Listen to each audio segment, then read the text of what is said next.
tungod sa pagkawa sa habagat o tungod sa pagbalik sa easterlies. So, balik ang easterlies, kining init nga hangin gikan sa Pacific Ocean, mao ni hinungdan sa grabe natong kainit. Pero ni pasida ng pag-asa, mubalik ang habagat, posible sa sunod mga adlaw, ug mas kusog ang uwan na atong mapaabot sa habagat. So magbantay-bantay na kuno tangdaan, alimuot pa karon, pero inigsugod na sab sa uwan, inigbalik sa habagat, mas kusog na ang uwan, o posibleng doon na pagbaha, simbako, o pagdahili sa yuta, simbako.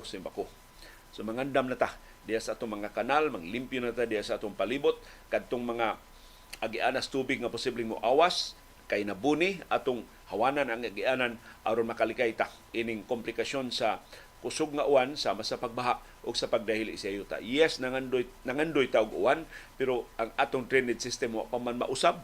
Si istorya ra man ni kutob ang atong mga sumagod nakakita babong mga local government units nga nang limpyo sa atong mga kanal atol sa ting-init wa gyud. Unya na sad ni sila magkarakara kung mga lubong na sabta simbako sa baha. Idigsugod na sab sa kusog nga uwan. So manay pasidaan sa pag-asa. Human ining grabing kainit, pamilin-bilin sa El Nino, ibalik sa habagat mas kusog ng uwan ang atong mapaabot. Samtang ang temperatura karong adlaw